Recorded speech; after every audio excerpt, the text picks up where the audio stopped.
lesson in the gospel last night, it reminded me of Psalm 121.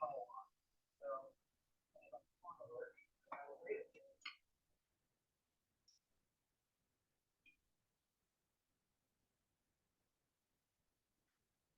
I lift up my eyes to the mountain.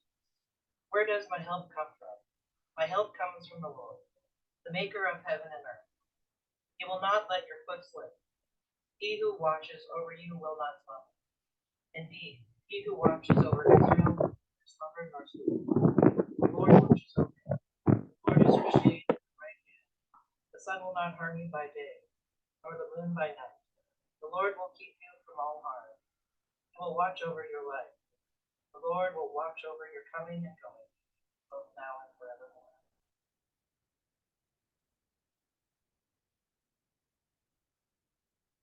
So the intent is divine aid for liberation. And I think I have to remind myself a lot. I grew up in the Lutheran Church Missouri setting. Is that it's not liberation in a future after death. It's liberation now in the present, this reality. Um, and the thing about this song is that it's very tangible, this world level stuff. Like if you look into it, it's from what I understand, basically, it's a person who's waiting for his backup to come for a war. It's like, where's my help coming from? Looking around, where are they not here? And it's like, wait, my help comes from the Lord. Taken care of one way or another.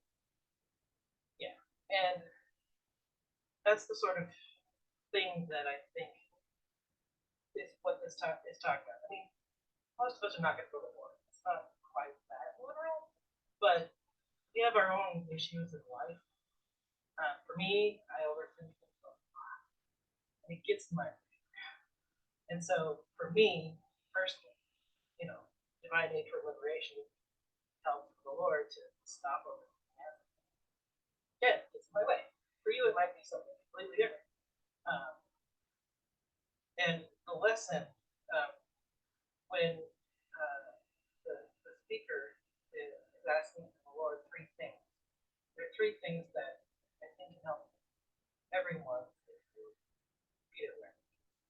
I know I've read this several times. It took me a while to really get into the depths of what it means. But again, I have prior flavorings that make me think one thing, which for me doesn't work. And so I always have to dig in deeper to figure out what it's saying versus what I think it's saying when I first read it. So I'm going to go through it one at a time.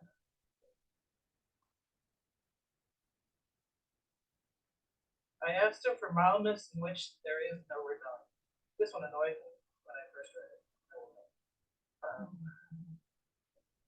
And then I realized that the way I read it is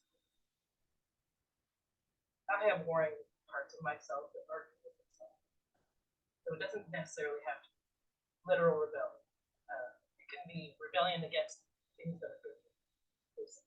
Also have a habit of doing things, not doing the things that would be good for me, and doing the things that are not good for me. Like, for instance, when I watch Netflix, I binge watch, stay up too late, and don't get enough sleep.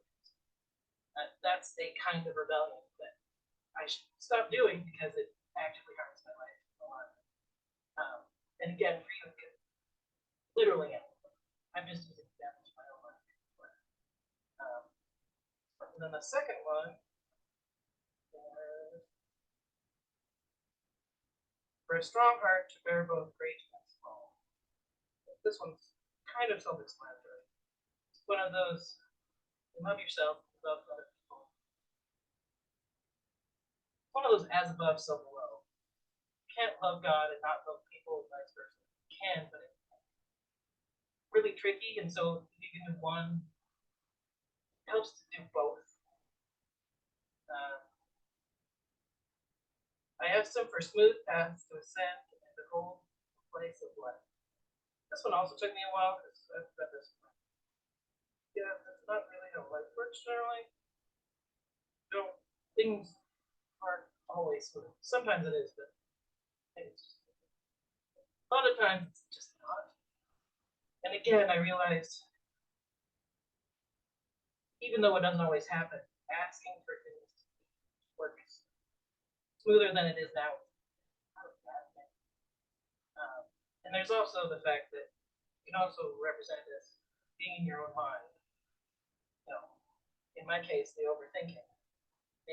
Make it smoother so that all my hangups and all the things I'm overthinking are just swept out, one way or another, whether it's you know, getting an aha moment when I'm in therapy, or reading something that makes me rethink how I'm thinking about stuff, or just like reading the lesson in gospel, going further into it, and figuring out what is this saying versus what I think it's saying. And like most things, there's multiple layers. Because like find aid toward liberation. It's also not just that, God help me, and then do nothing. Both sides have to put in the work. It's like a relationship. If only one side is putting in effort, the relationship doesn't go anywhere. So it's one of those. God is on that fit no. He's putting in his work kind of all the time. So we also have to put in our work ourselves and with our relationship fine and sort of meet in the middle. That's completely off topic. Yes. So that God peace. May the Lord be with you.